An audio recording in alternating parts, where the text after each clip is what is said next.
With great licensing rights must also come great profitability. We're digging into the Sony and Disney feud over Spider-Man. Who split off from who? Disney wants tons of money. Sony doesn't want to give it up. Where does Spider-Man land in terms of the MCU? We're going to get into the facts, the rumors, and what we think this means for the future of Spider-Man movies today on Marvel Movie News. Welcome to Popcorn Talk, featuring movie discussion, news, and interviews. Popcorn Talk. We talk movies. And now, here's Popcorn Talk's Marvel Movie News. Good afternoon to you, our merry Marvelites. I do not apologize for that cold open. How dare you, Zachary? Thank you all for joining us on this auspicious day for Marvel fans everywhere. I know. We'll get into all that in a moment, but to introduce ourselves, for anybody who might just be here for the first time we need the news on Spider-Man. We need news about the pictures of Spider-Man. They should go to thedailybugle.net if they want news about Spider-Man. There's nothing there. There will be. There will be. Yeah. But who will be who will be the creative force behind that site? I'm Zach Wilson. Christian Blatt's over there on the far end. Hi, everybody. I'm a Sony shareholder, so I'm very excited about this news. I'm a Disney shareholder. Oh, perfect. I'm not. By the way, I have no shares in anything. I actually do. I was going to say, because I have zero shares. Where are you guys getting all these shares? Tell me your secrets. This is not a joke. I got them for my bar mitzvah. Oh, that's awesome. That's a great gift. Why didn't I have any good gifts for my birthday like that? Good I've Lord. had them so long. It's in a physical stock certificate. That's amazing. That's so cool. And I'm Xia Anderson. Hello.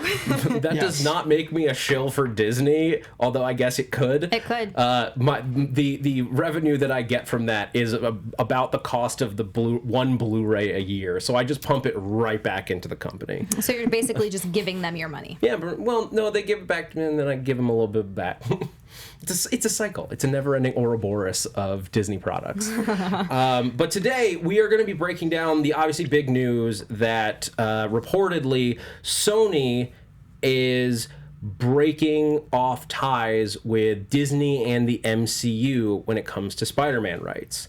If this is news to you, you must have not been on the internet this week. The internet is collectively losing its mind right now. Yeah.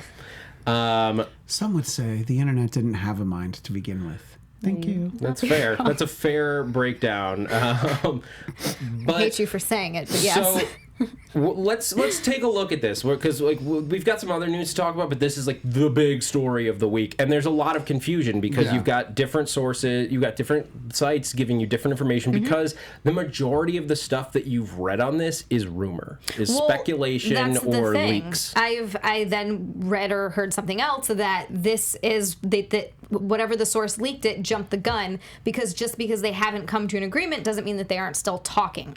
Yeah. That things aren't still there's not the possibility of a deal coming. Yes. And so Deadline was the first one to leak the news. They had the exclusive that, I don't know how exclusives work in the press. It's very confusing. But because everyone reported it as just Deadline reports. Right. But so Deadline was the first one to report it. And what they said is that Disney came to the table because they needed to negotiate new Spider-Man rights after Far From Home. Right.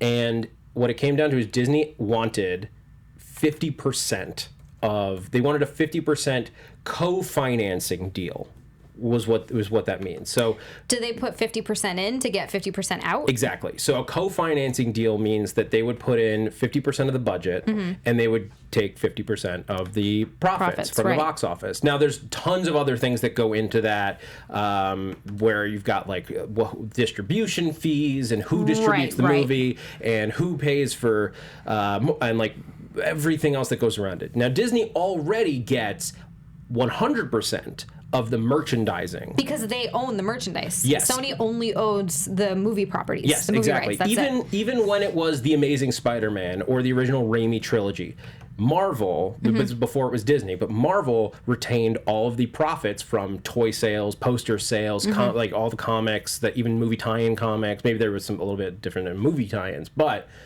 merchandising, Disney gets all those profits.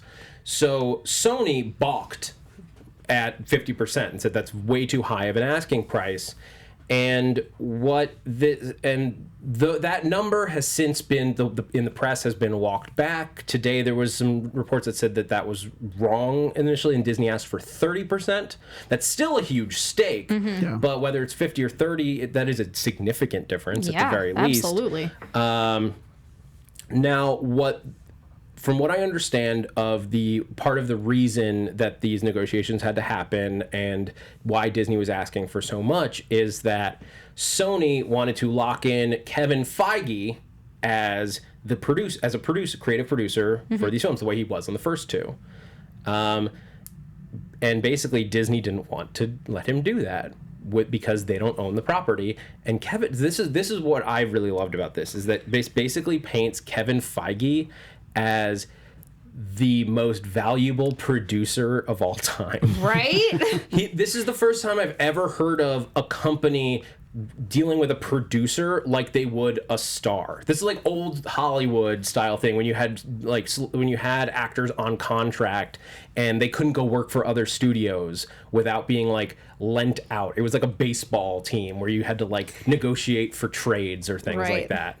With actors. That has to make you feel, that has to be such a weird feeling that you're like, I'm not even a person at this point. I'm basically just and something that someone has ownership over. Like, they're negotiating my services. Do you think he gets a say in that at all? At this point, he's under contract with Disney. So it doesn't even matter. Yeah. Yeah, I think that, to your point, Zach, they probably broke down to, here's how much an hour of Feige's time is worth. He would spend X number of hours on a Spider-Man movie, whereas we'd rather he spend that on phases 5, 6, and 7. And of course, it's phase 8, which we're all very excited about. Yeah, well, that's what Sony was saying, is they said, this is what the official statement says.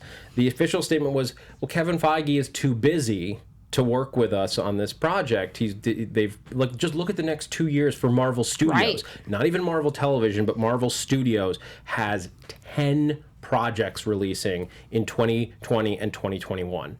Between all the Disney Plus shows and all the movies, that's 10 things that Kevin Feige is ostensibly the creative producer on. Mm-hmm. And that's a lot to handle. And Absolutely. Sony wants somebody who is going to be more hands-on with the project. And Kevin Feige doesn't necessarily have the bandwidth.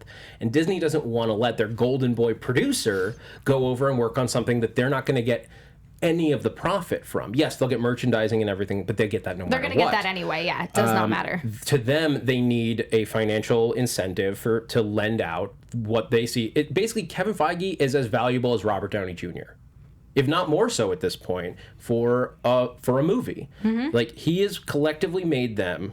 Think about this. Kevin Feige has made for Disney, just in box office gross numbers, $26.5 billion. Oh my That is what the MCU has brought in under Kevin Feige's rule. And so that's why Disney is being super protective of him.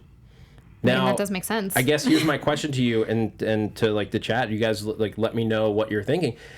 Does that warrant 50% of the Spider-Man profits? I mean, if they're putting in 50% of the budget also, I mean, that's not, I guess, completely unfair, but 50% does seem like a lot. Yeah, and I mean, look, $26.5 billion is great, but that barely offsets all the money that they've lost on, Pirates of the Caribbean movies and things like that. Like, Jerry Bruckheimer has lost them more money than Kevin Feige's made. But the sort of bigger picture, I think that, look, I think that Sony's belief is without Disney involved, we still would have made a couple of pretty good movies and we would have made some money. Yeah. And we don't think that they're responsible for half of it. I think if it's true, and a lot of this is rumor, almost all of it's rumor, if Sony had offered them 30%, that's just staggering in and of itself. That's so much. And I mean, if Sony offers you 30%, but I don't think that that's true. The rumor was that Disney asked for 30%. Asked for 30. No, yeah. So there's two conflicting rumors. Right. First, it was that Disney went into the negotiation saying, we want 50%. Today's news from a different source, or the same source clarifying, this is all rumors, so we can only go on what we've heard, is that they didn't ask for 50, they asked for 30. Mm-hmm. Sony's counter, by the way, was 5. Right. That's Well, not and great. Wasn't 5 what they already had, I thought, or... I've seen conflicting reports on that. My understanding is that it was not. Okay. Disney did not get any money from the actual box office, but Sony had offered them 5% of first dollar gross. Right, and I think that term gets thrown out a lot, but first dollar gross is the money made on the first day of release. That's the way I understand it. Something like that. Yeah. It's not even collectively, it's just the first day. You get 5% of that, and that's it. No, that's... no, I think it's like box off, like profit, like all the money that comes in on the initial release. So I don't look. Right, these are all deep contract specifics that like even that term has tons of different like things about it that would all get broken down in different ways. We could this isn't a movie industry podcast. Like we just want to fan out here, you guys. But this is the complicated thing when it comes to these movie rights. But so anyway, so Sony offered with that. Disney rejected it and basically walked from negotiations from everything we've understand. Sony put out the statement that said that Kevin Feige's just too busy. We didn't want to do this, but Disney's asking too much. Yeah. Feige's too busy, so we're gonna keep going on our own. And that's the important thing to remember is that they can. This doesn't mean they're gonna reboot Spider-Man. Tom Holland still has one more movie on his contract with Sony. Did you see that Tom Holland followed Sony? So we were just talking before the show about how that didn't really happen. It didn't really happen, and people were saying that he did, but he never followed them to begin with. But if he had, that would have been very funny. Would have been so funny. But it's not I only true. saw it in passing on my way here, and I was like, oh, that's great. You should be looking at the road when you drive here. That's even if it was true, it would be dumb. Yeah, right, exactly. It'd be, by the way, it'd be just as dumb if he stopped following Disney. You know, he's just like, hey, I'm out of this. You know, whatever you guys want to do, I'll show up on the set. That would actually be hilarious if you just unfollowed both of them. Like, if mom and dad are gonna fight, I'm just staying out of it. That's true. You know what that is? It's the end of Far From Home. Right. Yeah, exactly. You know what made me most sad about this news when I heard it? One of the first things I said to the people around me after I saw the news was like, oh, this means that Happy and May aren't gonna work out, you guys. That's actually what my wife said. My wife was like, oh, no more Happy. I know. It's like, that's all that really mattered because, you know, we didn't need any more Nick Fury in the next Spider-Man movie. I don't think we need anybody, in all honesty, from the way that story's heading. I think that's going to confuse the story to have a lot of MCU people in it. No, but just Happy. I agree. Yeah, but just Happy. That's just what I mean. Happy. I really wanted Happy to be in it. But so this is the other thing that like we need to take all of this with a sort of grain of salt is that none of this is like final. Right. These were initially leaks, and Sony only responded in an official statement because the internet flipped out at them, and people were like signing petitions like, we're gonna storm Sony, boycott Sony. Like, their stock took a 0.06% dip that I'm pretty sure had nothing to do with this. That seems like a very small amount to, people were like, I saw headlines, Sony stock dips, and when I clicked on it, I was like, this is less than 0.5%. Yeah. What are you doing?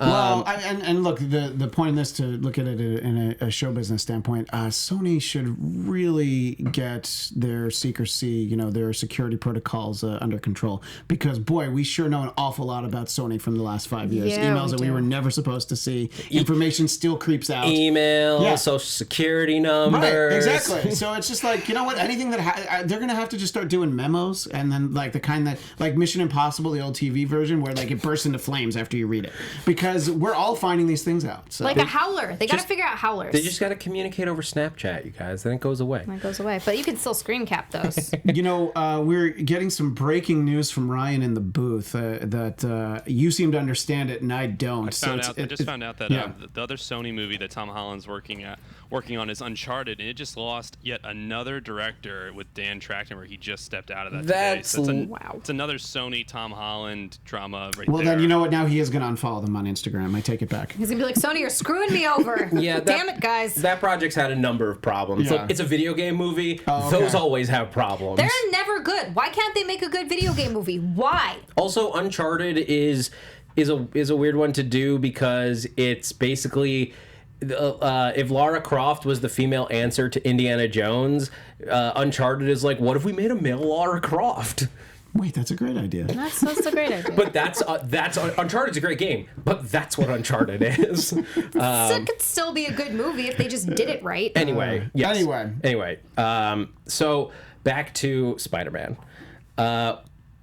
Where do we go from here? And like, before we get into where do we go from here, I want to talk about like, does this make sense, and who do we blame for this falling apart?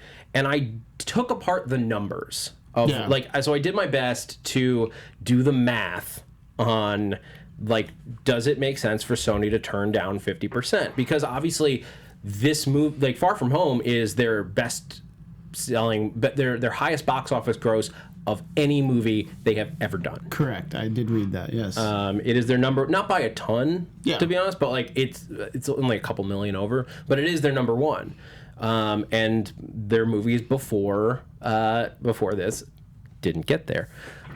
So how much is Disney and Kevin Feige worth to the Spider-Man franchise and to Sony? Because if you're splitting profits, look, $500 million is nothing to shake. But if you're breaking things like down and you're splitting profit and you're splitting budget, so basically, I looked at Amazing Spider-Man 2, which was a disappointment, but it was Sony's like last effort before Marvel had to step in and help them out. That made $708 million, which, because this is Hollywood, was a disappointment. Yes. But it made $700 million. There's a couple different numbers I saw on the budget, but let's say $200 million. They spent a lot on that movie, which nets Sony roughly $500 million. There might be a little less, depending on if they spent $293 on it, which I also saw literally in the same document, and I don't know which was right. And I'm sure Dane DeHaan had a huge contract on that movie, so they probably ate up a lot of the budget. And I'm sure he was well paid. The guy who played Harry Osborn. I love that you know his name. I know his face. Oh boy, I hate both of them. Back to the numbers. So then we looked at Homecoming. Homecoming cost less. Maybe Disney was just more frugal. Homecoming only cost about, I think it was $175 million. Wow. To produce. And again, I'm not involved. I'm not including marketing, this is just print from and the production advertising, standpoint, sure. Anything else, because I don't have those numbers. They're not as easily accessible as budget and box office. And this is all we have to go on. If you split the budget, $87.5 million for each one of them. The box office on Homecoming was $880 million, so $180 million more. But it's not just a clean $90 million difference for each one if you're splitting it.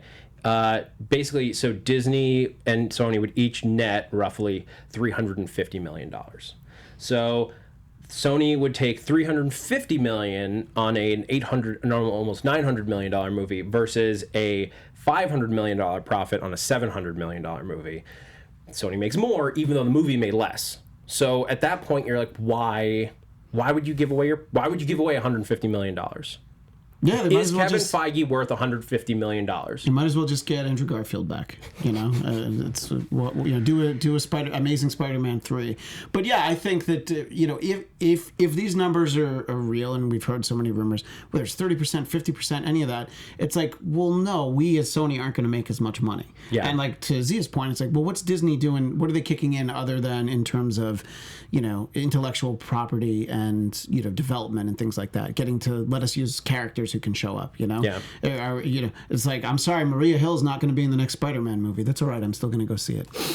But now here's where it's interesting, because Far From Home obviously made tons more money. Now, Correct. I think that got a boost from Endgame, because I definitely think so. Look, you were coming right out of the biggest box office movie of all time, and this was the epilogue, and it was a very beloved character, Sure. and you had like all kinds of factors that were leading into this. So you got a boost. Far From Home got a boost that way, and it's up to it's probably going to come close to $1.2 billion by the time it leaves theaters. Wow. Especially with the re-release that is coming in September. Side news, Sony is going to re-release Spider-Man Far From Home Labor Day weekend with 4 extra minutes of footage. And people are going to go see that. And by people, do you mean me? And me. Probably me. Yeah. This one is going to, from what I understand, be different from the Endgame re-release. Which I did not see. Yeah, but you didn't get to see that Hulk scene. That okay was with it. So cool and amazing. But what it does have in Spider-Man, this is an actual new edited version of the movie. It's not just, hey, we stuck some deleted stuff on the end. It is, we had 4 extra minutes of action scenes, they're saying, and they edited an extended cut of the movie. So you're actually seeing a different movie. That's cool. It's that scene from the trailer where he says to the cops, like, sorry, I'm just so busy doing your guys' job for you, you know? And so it's like, it's that sequence is at least part of it. Part of it, yeah. You tell me, while we keep talking about this in the chat, will you go see Far From Home again over Labor Day weekend to see these extra 4 minutes, or will you wait for a home release to see these scenes? Which is probably not that far off at this point. No, I expect we're looking at a holiday release for Far From Home. Yeah.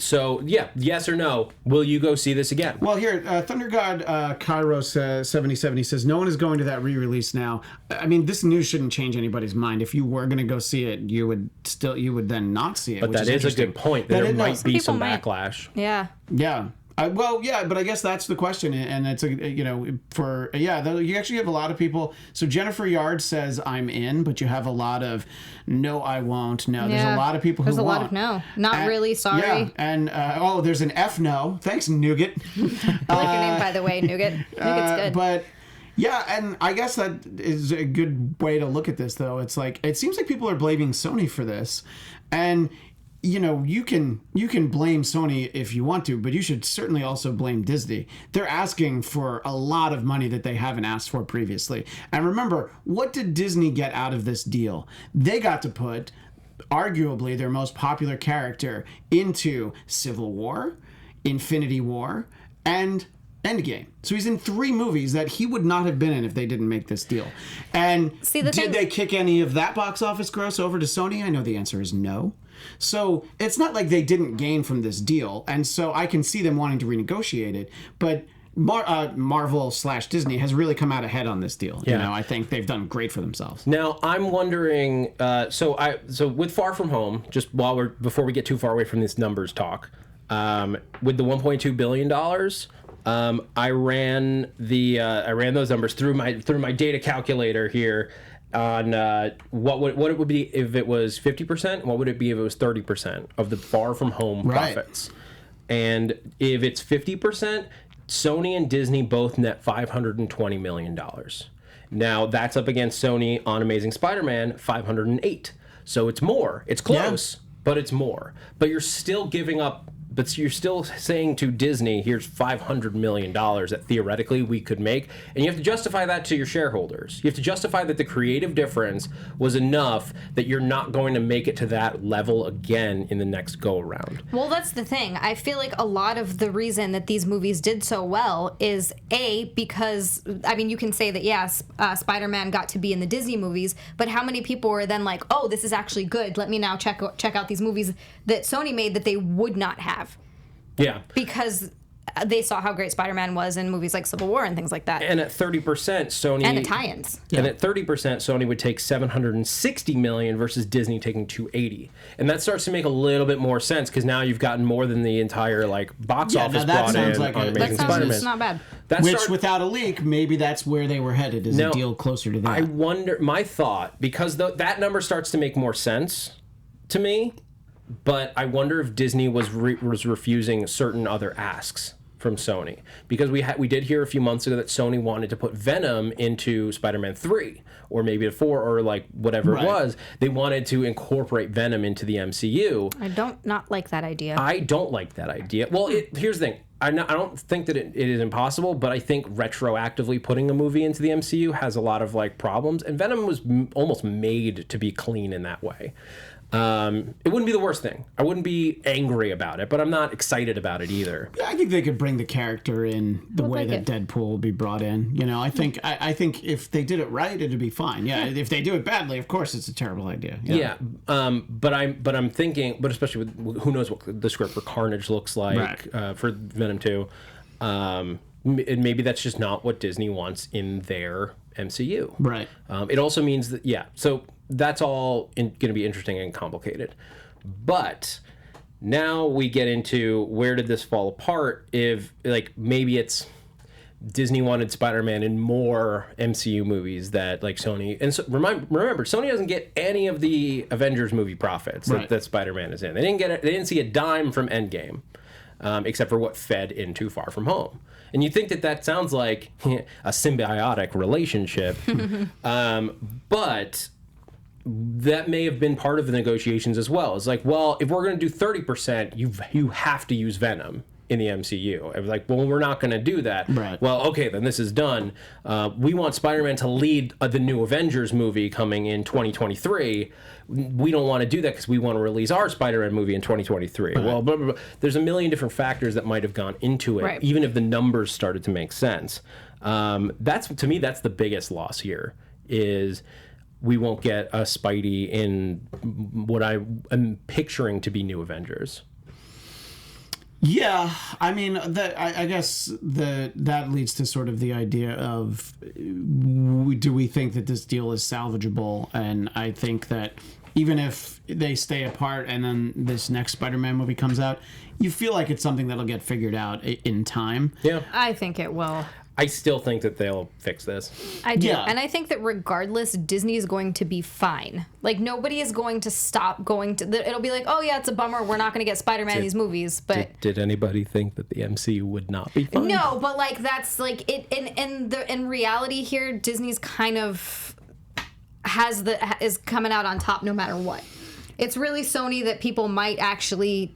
maybe not go see the movies because they're like, oh, maybe they won't be as good. Do you really think that as many people would have gone to see the movies after the Andrew Garfield movies? I mean, you mean besides me, who liked Amazing Spider-Man 2? I did too, but so many people didn't. And I would have gone to see it anyway, but I feel like a lot of people wouldn't have because I think the buzz is completely different without Disney's involvement. Yeah. I definitely agree with that. And with the Spider-Man movies? Yeah. These last two, you know, if they just came out independently, and let's say they were essentially the same story, obviously Tony Stark's not going to be, but essentially it's like, this one's Vulture, this one is sort of Mysterio.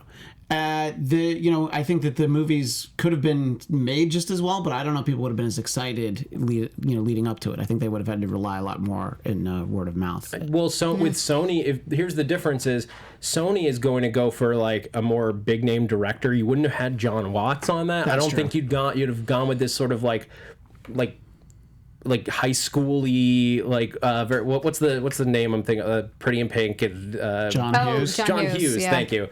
I got with the Watts in my head. It threw my brain off. But I don't think you'd have gone with this John Hughes vibe. I think that probably was something that came from Feige. And but now, so here's the question. Now you're on this path that basically Sony has a roadmap. John Watts is not signed on to direct the next one, and from everything I'm reading, he's getting a lot of offers because he just made $1 billion on the movie. But I don't imagine he would be opposed to directing Spider-Man 3, even if it doesn't involve. Maybe it's tough without Feige because Feige is the one who brought him in, but if they can get John Watts back, if you get the same director to finish out his trilogy, if you get Tom Holland back. The story that they were getting ready to tell about Spider-Man getting outed like that doesn't need to have other MCU characters in it necessarily. You could do that. You could do an insular story with Spider-Man, MJ, J. Jonah Jameson, who you've now got introduced here, like Flash. Like those characters create a world. You could do it like.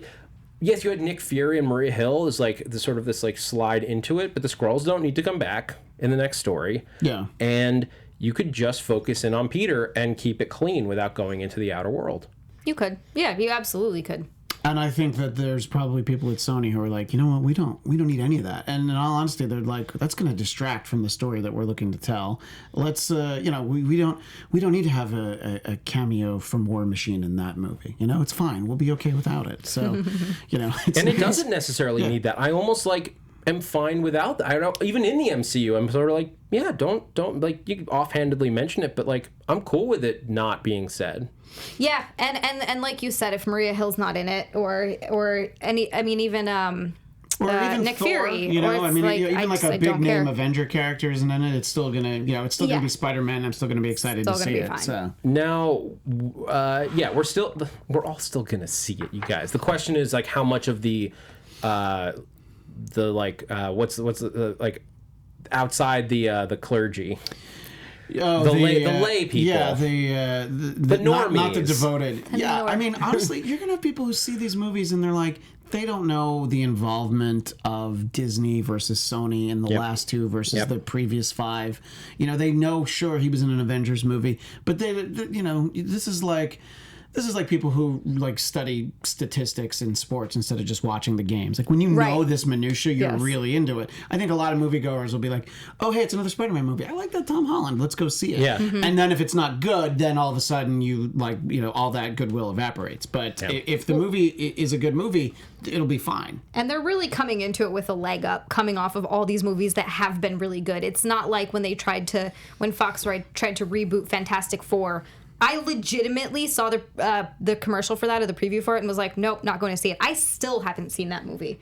And we should just for fun because it's so bad. I heard it and it looked awful and I was like, I'm not even going to do it. And granted, I like The Amazing Spider-Man, but you know, they're definitely coming off of a leg up because all these were so good, and so people are still gonna be like, oh well, yeah, these past movies were great. I'm gonna go watch the next one because why not? And Tom Holland is a fantastic Spider-Man. Yeah, and look, I'm disappointed to see this kind of like a breakup, this like weird Hollywood divorce thing going on, but like it's just it's a trial separation. They'll get back together. Yeah, I ultimately I hope that they're together, but frankly, for me right now, because I know I've seen a lot of people in the chat asking this. Does it make, like, who do we blame?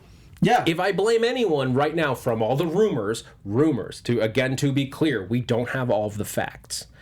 I would put more of the blame on Disney than Sony because...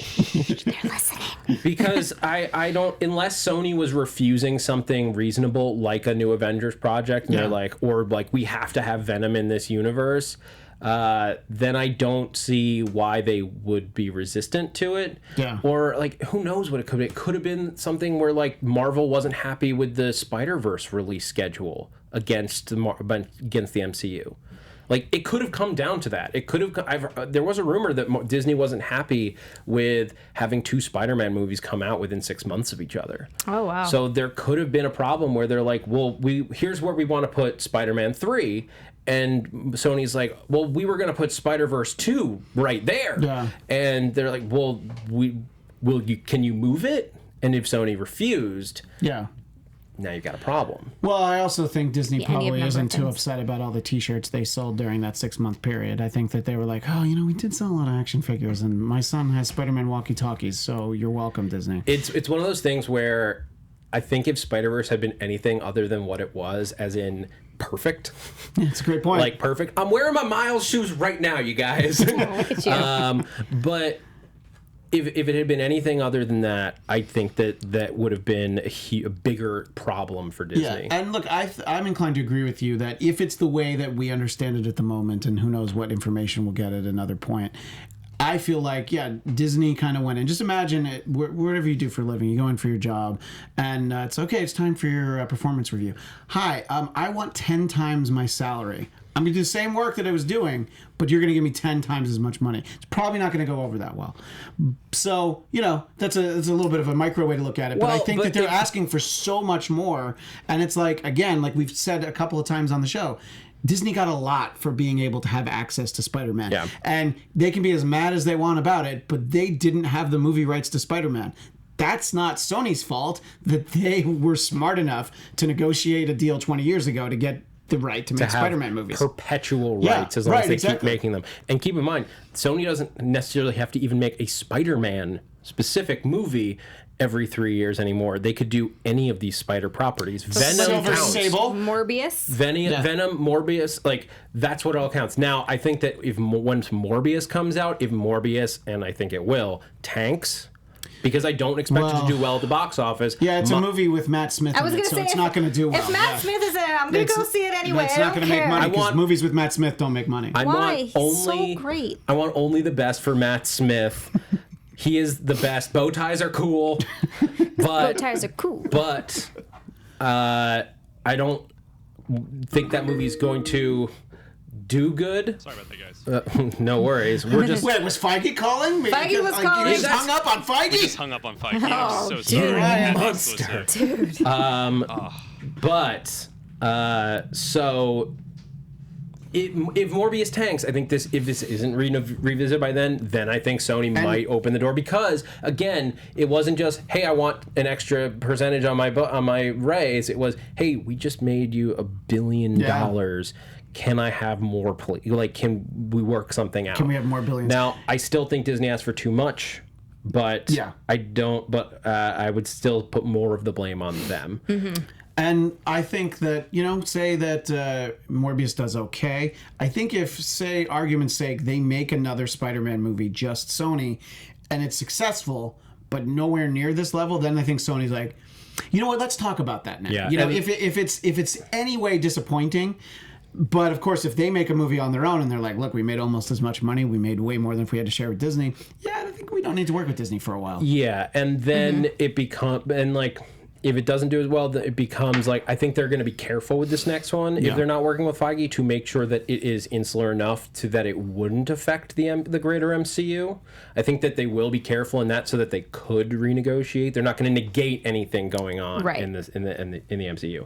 Now, I'm going to do an earlier Doom's Question Corner from Twitter because it's relevant to this conversation. But Ed Keats asked, not that they would, but could the MCU still use a wall crawler but not call him Spider-Man? Just refer to him as a character. Say Miles, or does Sony have everything?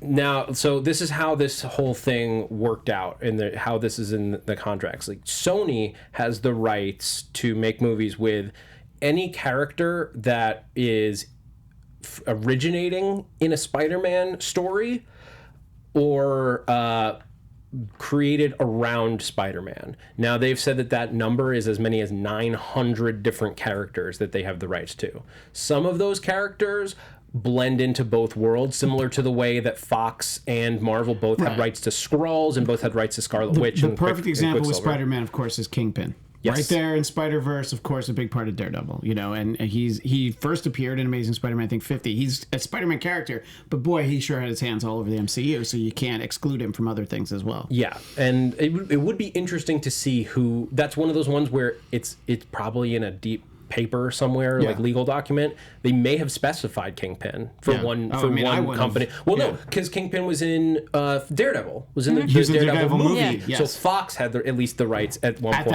At that time. So Sony does not at least have exclusive rights, but they may have not given them the rights.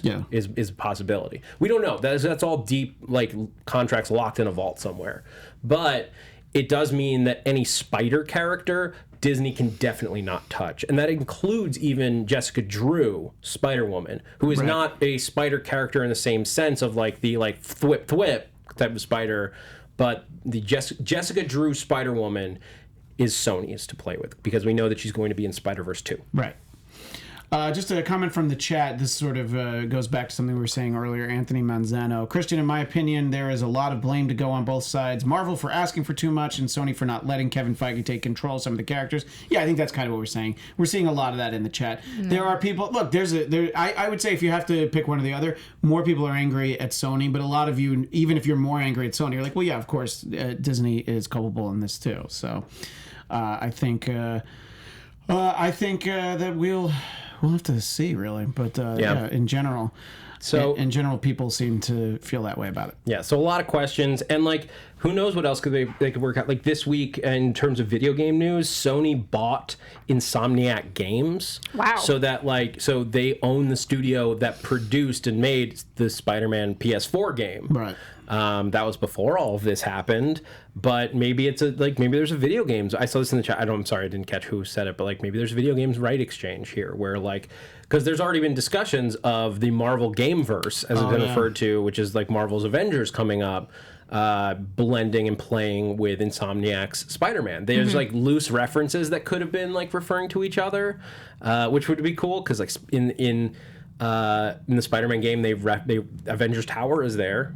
And they make reference to the Avengers being in San Francisco, which is where that crazy bridge attack that's opening Marvel's Avengers is the Golden Gate Bridge. It's in San Francisco. So are they already doing that? Or could that be a negotiating chip between the two companies? So we'll see.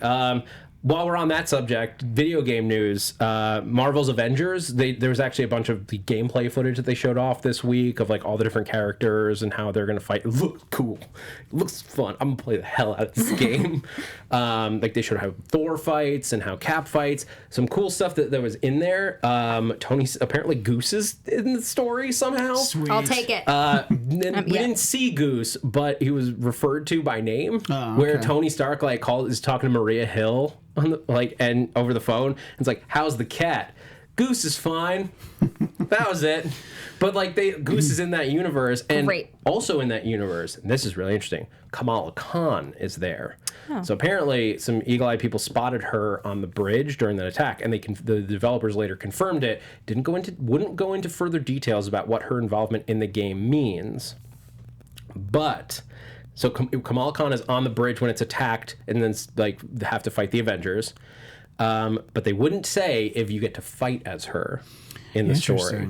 Now, while I would love to play Kamala Khan in a more dark, heavy video game like that, I do want them to be careful not to force in too many different characters because I want them to keep game mechanics good. Mm-hmm. And that's part of why Spider-Man was such a good game, because they only had to worry about one fighter's game mechanics. And they're already dealing with 5 different ones in Avengers, because you have to have Cap mechanics, you have to have Iron Man mechanics, Hulk, Thor, Black Widow. So you've already got 5 people that have to have unique fighting styles. Look, I can play as Miss Marvel in Ultimate Alliance 3 right now. That's fun. You can play as 40 different characters. And they also announced the DLC for that, which has Blade, Moon Knight, Morbius, and the Punisher. Wow. It's called Curse of the Vampire DLC. It's Marvel Knights. But I can play crazy amounts of characters in that game. That game's super fun. But I want this game to just be good. We can expand it later. You can DLC people in, but make sure the characters fight well in that initial game. All right, that's my video games tangent. I'm sorry, I'm nerding out here. The only thing I understood from all that was Moon Knight, but I was excited about Moon Knight, so that's why I was interested. Blade and Punisher are in there too, man. Yeah, but they're getting movies and they've been on TV. It's just there's been no love for Moon Knight yet, and I'm still counting on fighting as Moon Knight in this game is going to be fun.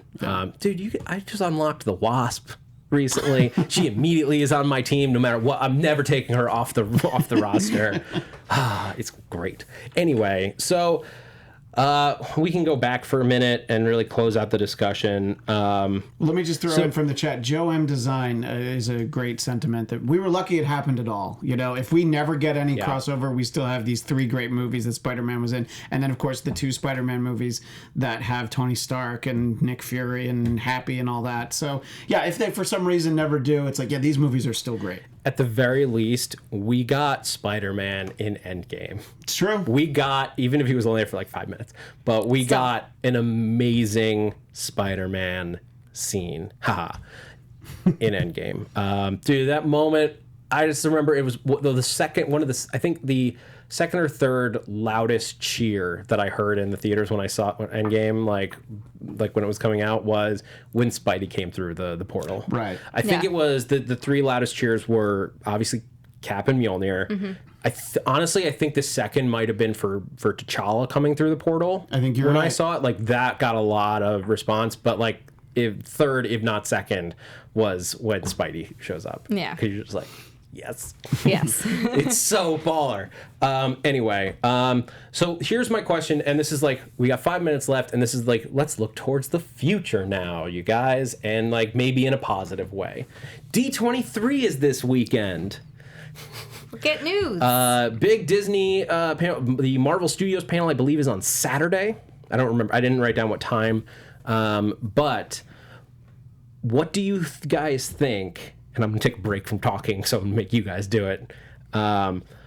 With Spider-Man on everybody's mind, Disney is dealing with a lot of PR. It's a PR nightmare right now. How do you think Disney will respond, or maybe will they try to draw attention away? What are we going to get at D23 this weekend? I mean, I honestly think they're just going to make a statement about it if they can, whatever that's going to be, and then continue on with D23 as normal, because they gave us, 2 years of movies? Yeah. We have all of this TV. We have all of these, possibly another couple of years of movies. I think that they're going to announce some other movies here as well. I think wherever it is in terms of the negotiations, even if they're 100% that they're going to make a Spider-Man movie, Sony by themselves, they're going to go up there and say, yeah, we're pretty close. We think it's going to work out. And then you just leave it at that. Yeah. I was like, it's there's a lot at stake. We can't really talk about it. I'm confident something's going to work out. Then, whenever down the road you get to say, like, yeah, I thought it was going to work out. It didn't. Sorry. So you can just kind of dismiss it when you're like, yeah, we're still working on it. We hope it's going to be good. Here's the stuff you're really excited about. And then, if they can have, I don't know, an animated Howard the Duck show up on stage, well, I already wish I was there. But I'll be very upset if something happens with Howard at D23 and I'm not there for it.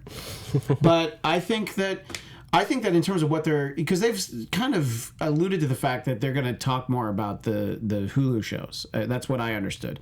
So I think we're going to get that, and we know some about the Marvel Plus. The Disney Plus Marvel shows. Might as well be Marvel Plus. I think that they're going to probably give us something that we had no idea about. I don't mean a new show, but maybe, just sort of like how it turned out Monica Rambeau was going to be on. There's going to be a little something, I think. They're going to give us some detail that we just had no idea about, just for people to get excited. Well, because the animated shows might be talked about at the Marvel Animation panel on Friday, but Marvel Studios specifically has a panel, and that's not Hulu, unless there's going to be some announcement that they're restructuring, which I would love if, like, Kevin Feige could just, like, take Marvel TV into his like wingspan, and I'm not going to get down that road. But this was an interesting fact that I saw that came out this afternoon, because the banners are all going up, but obviously were printed like weeks ago. Right, exactly. And Spider-Man's on some of the banners for D23. Of course. Well, look, they've got the animation panel, and they have an animated series. So, and Spider-Verse is coming. So. No. Tom Holland Spidey is on the... it's like a poster of, like, it's Captain Marvel out front with Iron Man over her shoulder and Spider-Man over the other shoulder. Well... Maybe they'll put Nightcrawler there. They'll just add him on top. That's from Instagram user Disway80. If you want to look it up, like Diz as in Disney, like DIS way 80. But yeah, so look, we still don't, to close out. We don't know what's going to come. We can't predict the future, but like... Speak for yourself. Look, Spider-Man... There will be a Spider-Man in the movie theaters at some point within the next 3 or 4 years.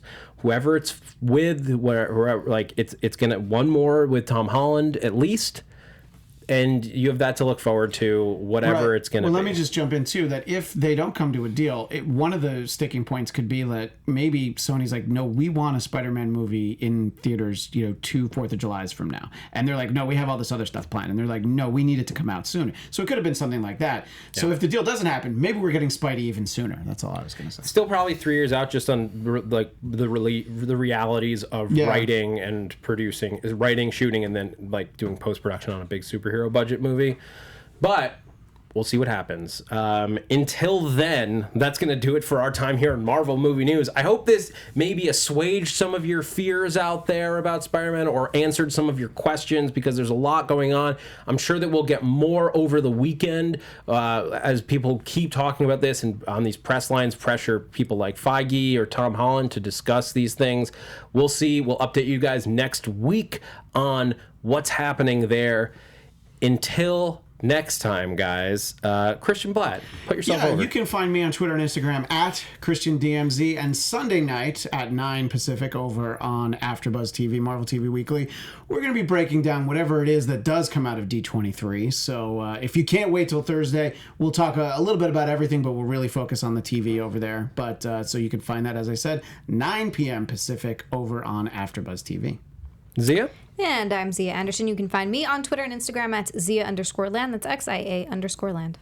And I'm Zach Wilson. You can find me on Twitter and Instagram at @ThatZachWilson. You can also find me on my other podcast, Ships in the Night, where we take characters from cross-fandom couples, like this week when we talked about what would happen if Eric Cartman from South Park started dating Lucy Van Pelt from the Peanuts comics. It's two bullies. It's a crazy story. But check that out. It's on wherever you get your podcast, Ships in the Night. Until next time, guys, this has been Marvel Movie News. Thanks for geeking out with us. Excelsior!